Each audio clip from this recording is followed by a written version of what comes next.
可以跟照片比高兴的油画有多给力，竟然能够让失主仅凭油画就找到了丢失的一个小目标，一场野外写生。我的情敌的画作出神入化，还被朋友们评为22世纪最有希望的画家。反观我的画作，只让我小脸燥热。于是我找到了蓝胖子，希望他可以让我的画作变得跟照片一样高清。可蓝胖子却希望我可以凭借自己的努力成为人上人。但当他看到我的画作后，终于明白了梦想和痴心妄想原来还是有区别的。于是他拿出了作画贝雷帽，而这款帽子还有个响亮的名号——人类照相机。为了给我讲解，我们来到了老爸身旁，给老爸戴上贝雷帽。熟睡中的老爸竟画了起来，而他所画的内容正是他的梦中所见。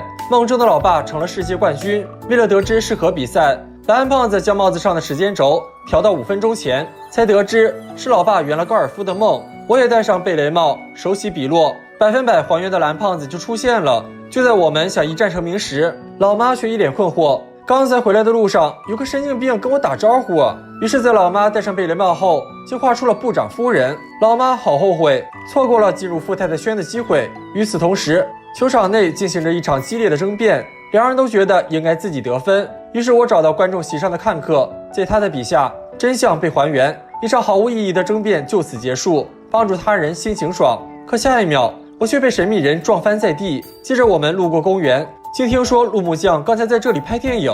蓝胖子听后秒变发情猫，虽然靠着贝雷帽喜提陆木匠照片一张，可惜这只是个开始。为了满足自己对陆木匠的欲望，蓝胖子将帽子上的时间轴一秒秒的调节，竟狠心让少年画了整整1本动态画册。看着画册上会动的陆木匠，别人家小孩的辛苦又算个什么东西？无奈的我只好独自散步，再次遇到位疾跑的神秘人，开口就是：“你看到那个了吗？就是那个呀！”无法正常沟通的我只好递上贝雷帽，原来是想找警局。至于为何要去警局，那是因为那个东西丢了，就是那个。好吧，你赢了。再次递上贝雷帽，才得知是包丢了，而且里面装了一个小目标。至于哪里丢的，那里丢的，就在那儿丢的。我表示很心累。得知是电话亭后，我们共同来到了案发地点。我膀胱一扫，发现了超市门前的汪星人，怀疑他看到了犯人。在狗狗的画作下，15分钟前，包包仍在电话亭。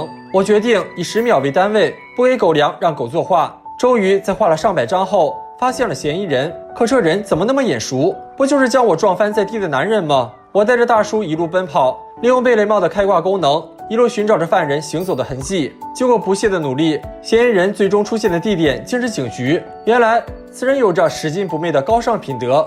直到这时，我才想起自己的事。我来到公园，从高处挑了一处最美的景色，将它留在了画纸上。可当我将神作展示给朋友时，他们却露出了看神经病的表情，认为我想用照片糊弄他们的火眼金睛。即便我极力反驳，可在胖虎面前讲道理，那只能是自寻死路。